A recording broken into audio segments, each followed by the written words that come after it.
Good morning, children. Today we are going to be beginning with a new chapter from 9th standard, and that is from the textbook chapter number 10, Gravitation.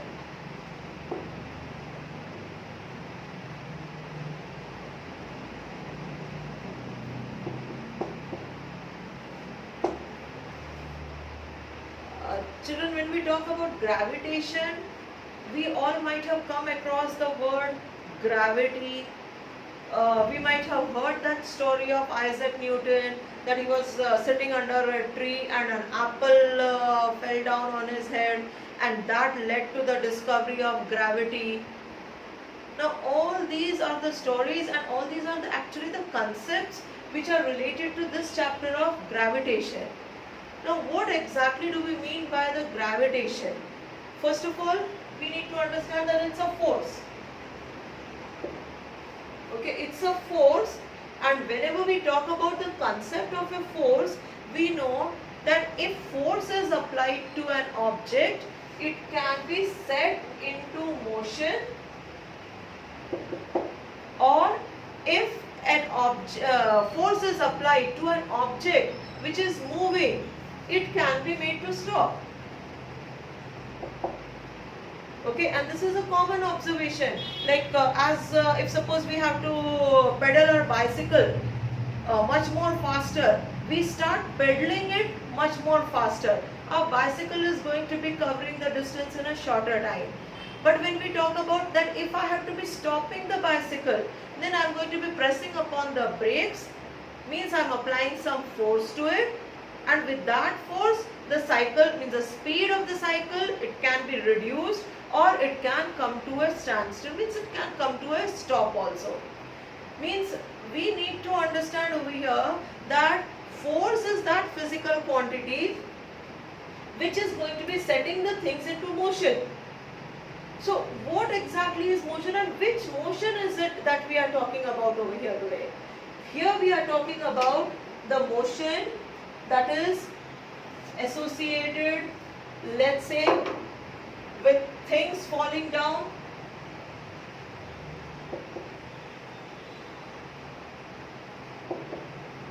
Things, they fall down. If suppose I leave this pen, we know what's going to happen, right?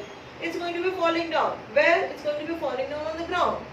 If suppose I put an obstruction over here, let me say I have brought a table off over here, then where is it going to fall? It's going to fall up till the table's height. Okay, and it's going to be stopping off over there. Means the things, whatever the things which we see around us, they may be light in weight, they may be heavier in weight, but if allowed to be freely going off, okay, then in that case they are likely to be falling down. Like for example, you leave a feather like that. If the wind is carrying it, okay, the wind is applying the force to it. But if not, if suppose there is complete standstill, no wind, no breeze is there, what's going to happen to that feather? That feather is going to be falling down. Leaves fall down. Okay, always we talk about the things which are falling down. That is one type of the motion. Then another type of the motion that we can be thinking about is that of the planetary motion.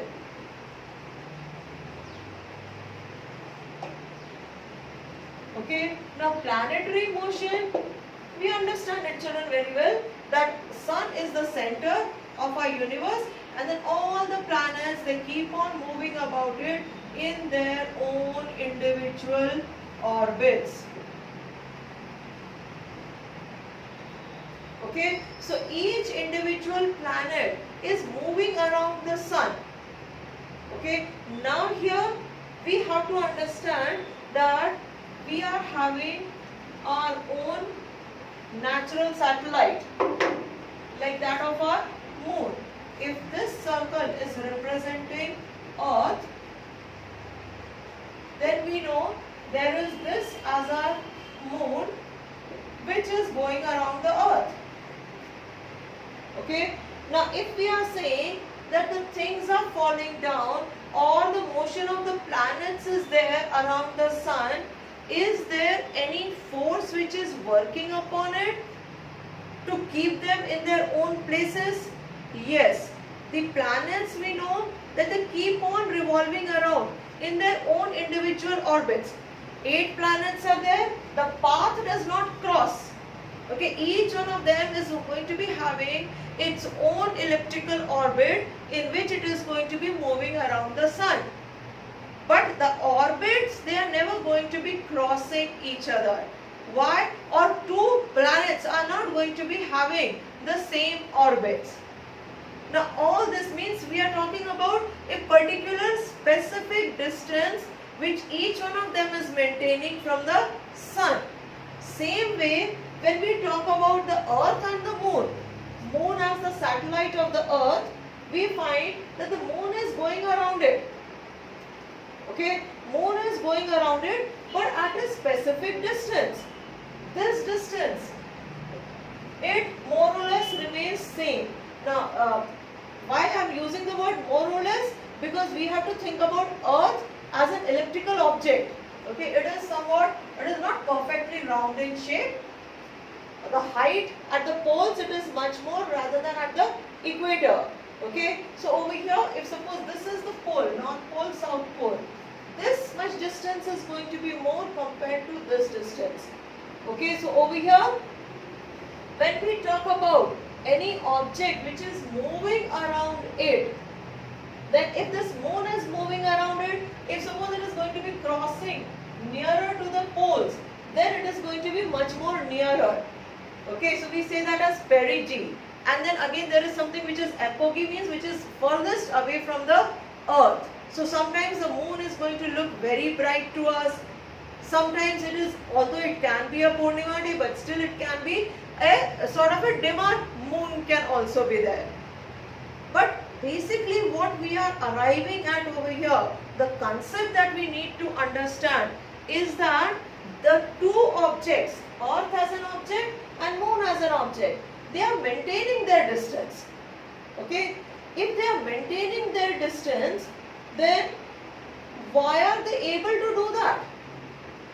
Okay, if suppose the mass of earth, we know mass of the earth is a bigger one, mass of the earth is going to be a bigger one, why can't it happen that just like this pen is going to be falling down towards the earth, moon does not fall down towards the earth? The moon keeps on continuing with its own revolution around the earth. So what is that particular force with which the things are kept at their places? Okay, for this I want you children to be performing a simple activity at home.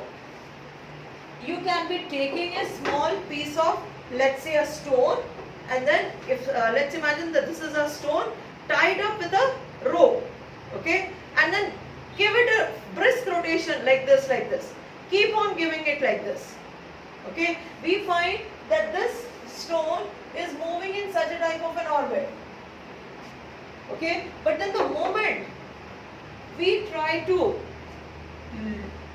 leave it off, this string we are holding it in our hand, but the moment we try to leave that string, what is going to happen to that stone? That stone is going to fly away in a particular direction.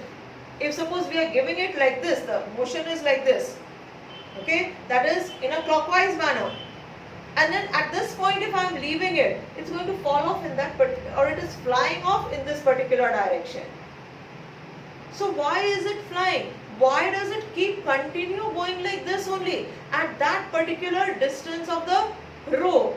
Now this, if we have to understand, we have to understand that if suppose there is a finger over here, then this finger is exerting a force, and with that force, this stone keeps on moving like this in a circular manner.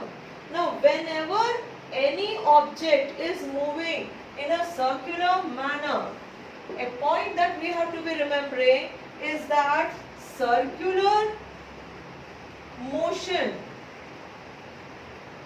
leads to change of direction. And this change of direction is every second. The change of direction is taking place. How? Because if suppose an object, let's say if this is the orbit in which it is supposed to be moving, and if it present over here it is, means it is touching this circle at this point. Okay, the point at which it is going to be touching, we call that as the tangent.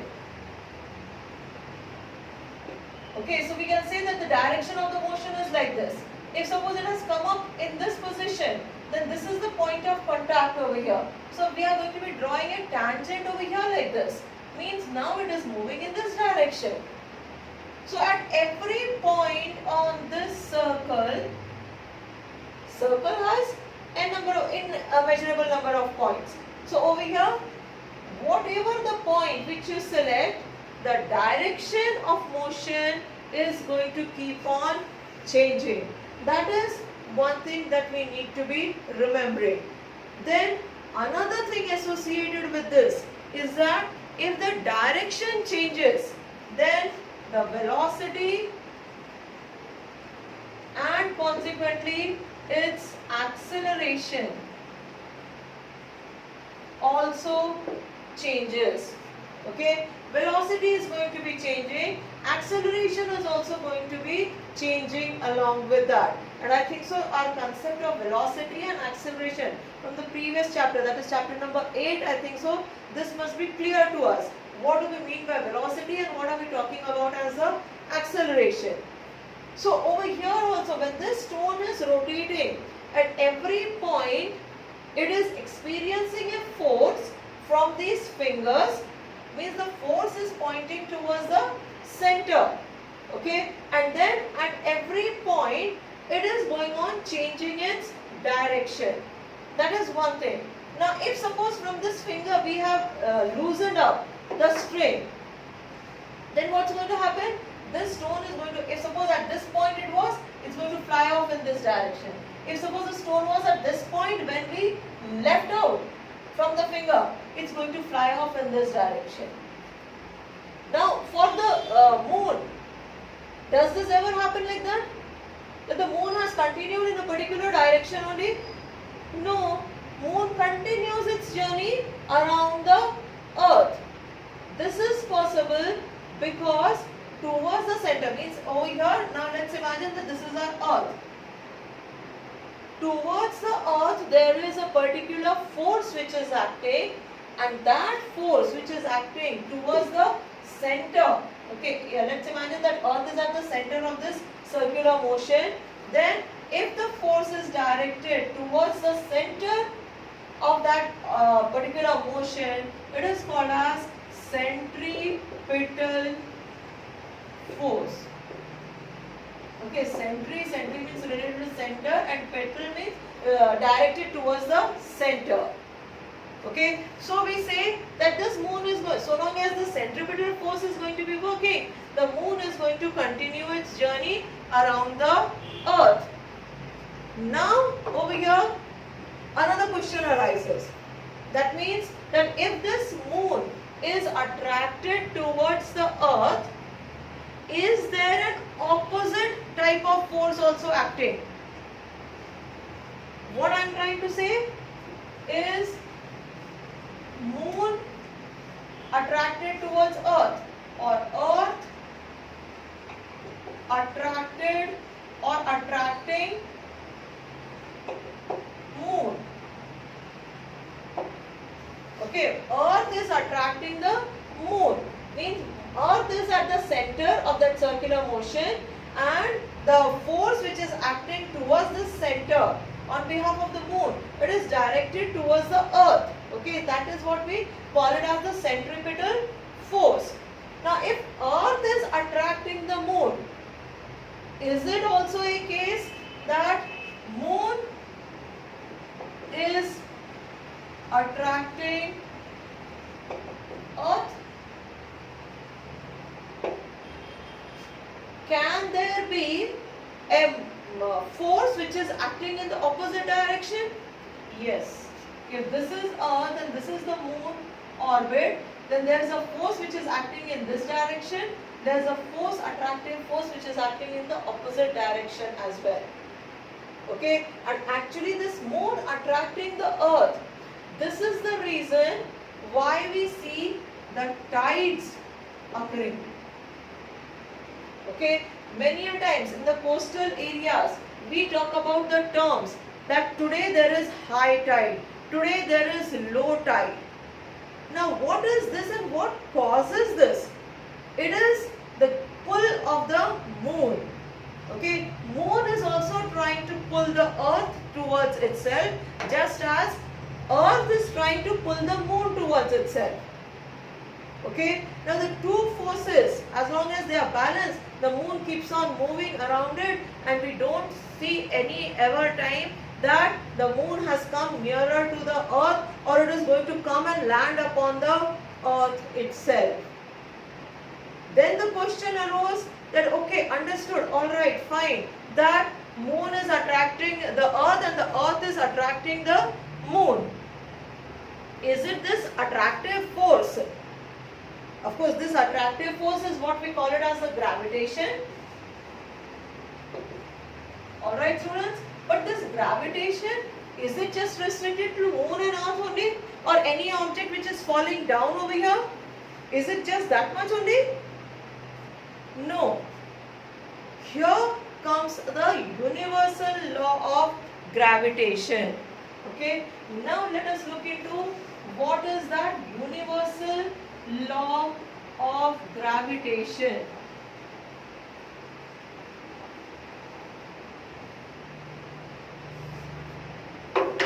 Alright, now we are using the term as universal law of gravitation.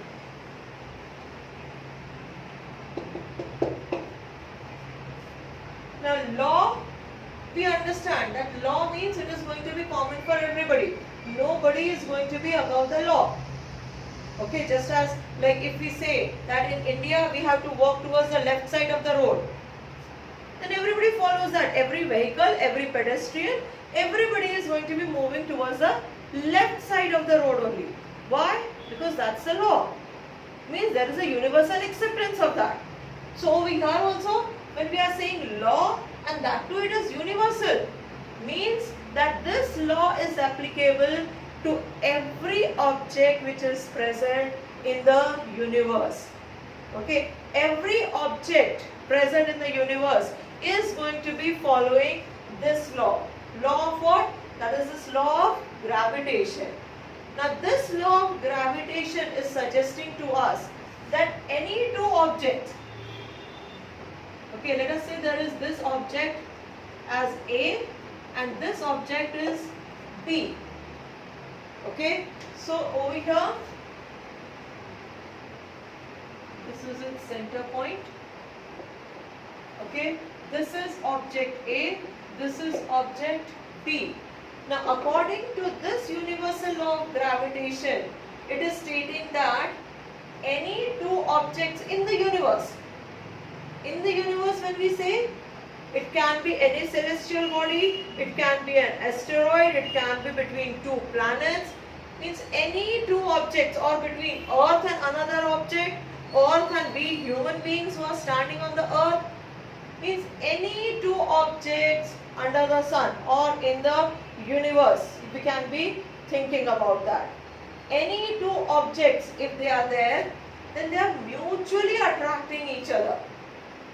Okay, there is a mutual attraction, means A is attracting B and B is attracting A. Okay, we call this as an attractive force or the force of gravitation.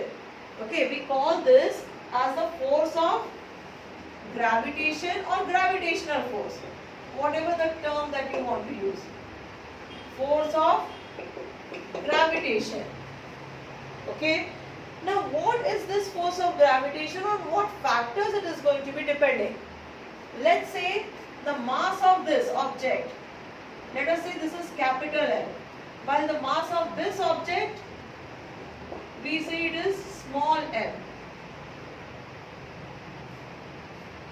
Okay, and now the distance between their centers, okay, mind you the word is the distance has to be between the centers of the two objects. Means that is why I draw this center over here, I drew. If I take this distance,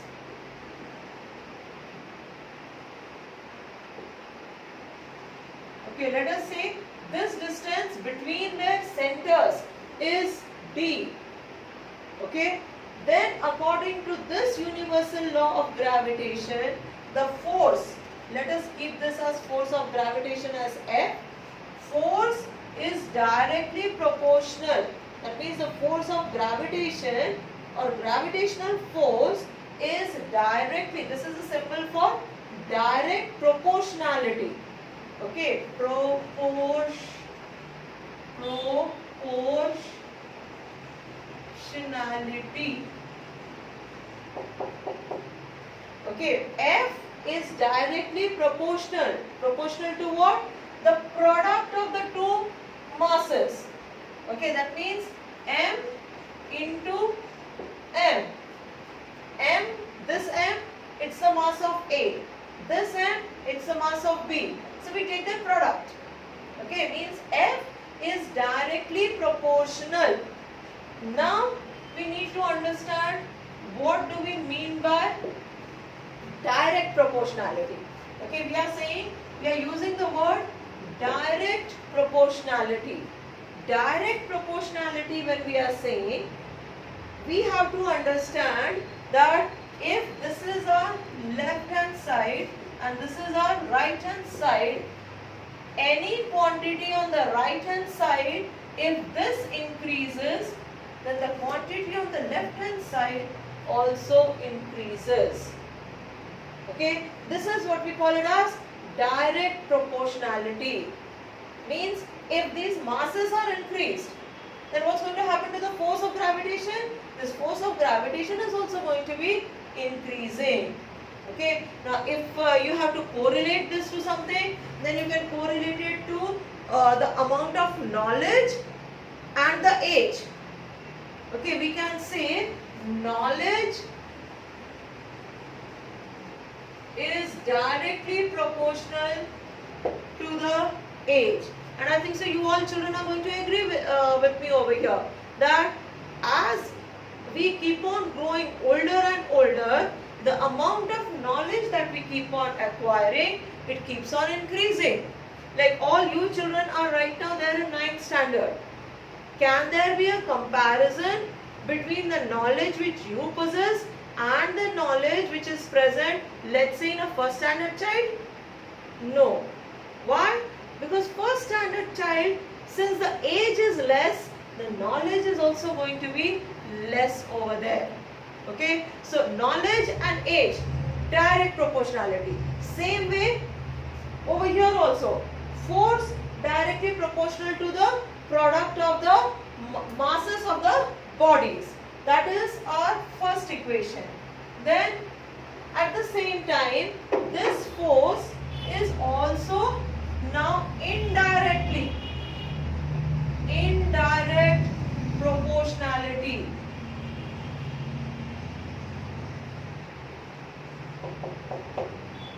Okay, F is indirectly proportional. Okay, indirectly proportional, if we have to write, we are going to be writing it in the form of the inverse. It is going to be inversely proportional to the square of the distance between them. And the square of the distance means distance we have taken between the two centers. We have taken the distance, we have assumed it as d.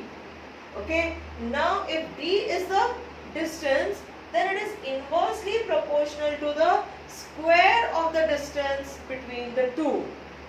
Okay, now let us understand what is this indirect proportionality. Okay, like again, if I have to give you an example, let's talk about the harvest and the rate of crop. Okay, because now this is all rainy season started, the sowing has begun, the old harvest has been taken out of the field.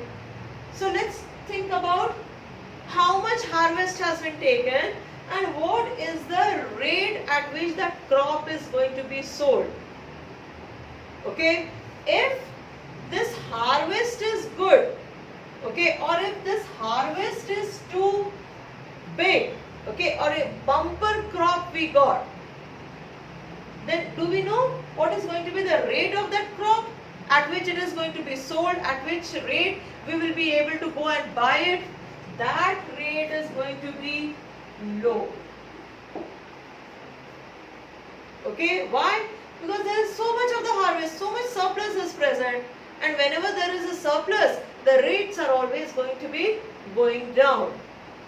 This is what we call it as inverse proportionality. Means one object, or let's say left hand side, it is increasing, then the right hand side decreases. Okay, now let us apply this logic to our body, the two bodies that we might have selected. Here we are talking about if d is the distance, the more closer they come, means this d is going to become less. If the two objects, they are coming much more closer, then the d is going to become less. And as this becomes less, what's going to happen to the F? Force is going to become much more stronger. Okay, you can try out this, children, at home with a small magnet. Okay, if a magnet is available at home and then you try it out with some pins, you keep them at a distance and then see whether the magnet is able to attract them or not. If suppose, if this much is the distance, this is our magnet and these are the pins. If this much is the distance, no effect will be seen. But as we bring the pins nearer and nearer, the force at which this magnet is going to be attracting the pins, this increases, and a time is going to come when this pin is going to get attracted towards the magnet itself. So as the distance becomes less, the force of attraction or the force over here of the gravitation is going to become more and more stronger. Let us put this as equation number 2. Alright, children. Now let us club the two. Okay, joining 1 and 2. Okay, we can write this as F directly proportional to capital M into small m divided by d square. Okay, this is what we can call it as the equation in order to calculate the force of gravitation or the gravitational force. But here, if we have to calculate, okay, we will not be able to calculate how much force. If suppose we know these three quantities, capital M, small m and d, if we know, still we will not be able to calculate F. Why? Because this is not an is equal to sign. This is a proportionality symbol, and we need to change out this proportionality symbol into an is equal to symbol. And for doing that, we have to multiply. Okay, when we have to change this to this, we have to multiply right hand side by a constant. Okay, we are going to multiply it by a constant figure.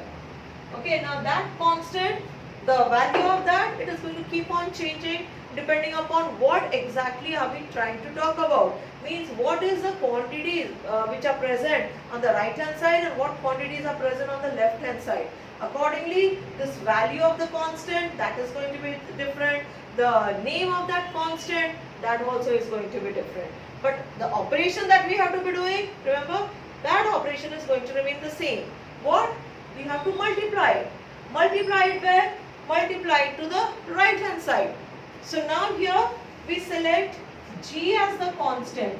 We call that as gravitational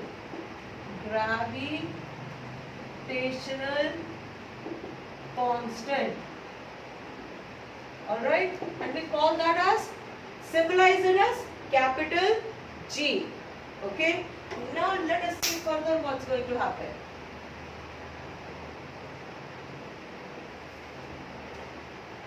Okay, we have that our F directly proportional to capital M into small m divided by d square.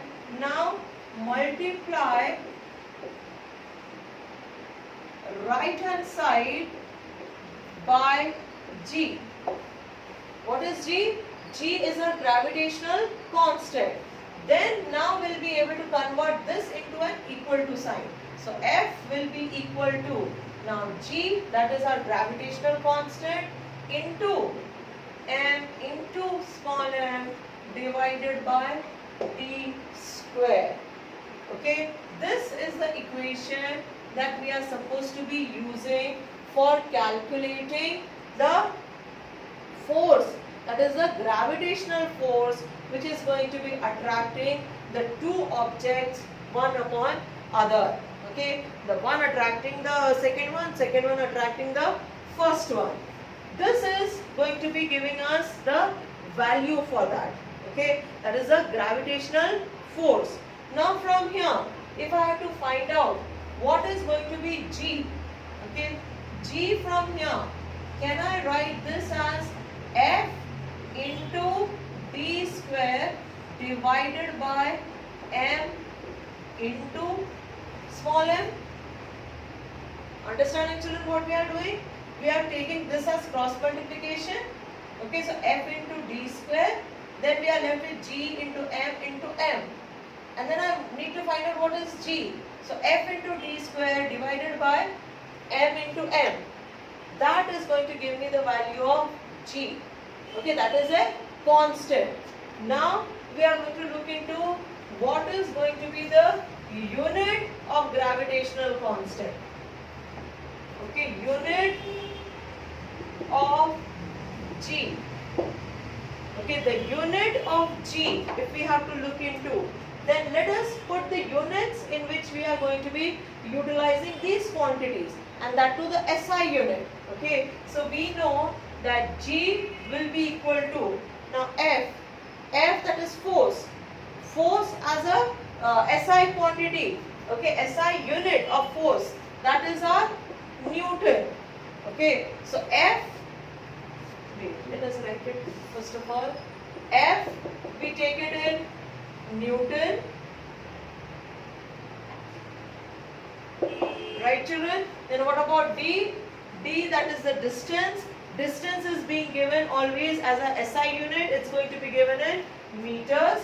So D is in meters. Then what about mass? Mass, whether it is capital M or small m, both of them are masses only. This is always going to be given in kg. Okay, because kg, that is kilogram, that is the SI unit for the mass. Now let us substitute them. Okay, so we have now G will be equal to Newton, that is N into D square. So can we write it as M square divided by kg. One m is kg, another m is again kg. Okay, so what do we get? The unit of G. Unit of G is going to come off as Newton meter square kg raised to minus 2. Can we do it like this? This is the unit of what? Of the gravitational constant. Then the question arises, what is the value of G? We are saying it's a constant. Means that constant is going to have one particular value. That value of G, we take it as 6.67 into 10 raised to minus 11. Okay, 10 raised to the power of minus 11. Then you put the unit Newton meter square per kg square. Okay, or kg raised to minus 2. This is what we take it as G, the value of G. Alright, children. Now, utilizing this value, we are going to be understanding how much that force can be. We are going to be selecting two objects. Two different calculations we are going to be doing. In one set of calculations, we are going to be using two big objects, and in another set of calculations, we can be taking two smaller objects. Like we can take one object as earth and the other as a human body, or let's say an apple, because we know that apple is going to be falling down. Means that falling down, if it has to take place, means this attraction towards the earth is supposed to be much more higher up. Okay, so we are going to be working upon this.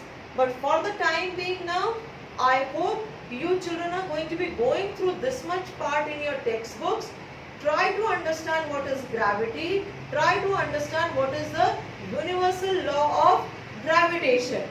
Okay, we are going to state that law as the force existing between two bodies in the universe is directly proportional to the square of their masses and it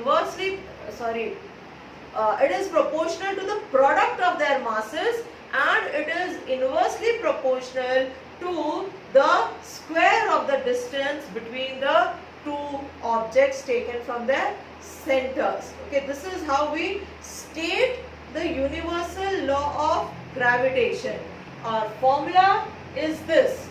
Okay, for G, it is going to be F into D square divided by M into M. F is going to be G into M into M divided by D square. Now what is this G? G value is going to be 6.67 into 10 raised to minus 11. The unit of that we have derived it as Newton meter square per kg square. Okay, this is what we call it as the unit of gravitational constant. Then as far as that calculation part was concerned, that we'll be looking into that in the next video.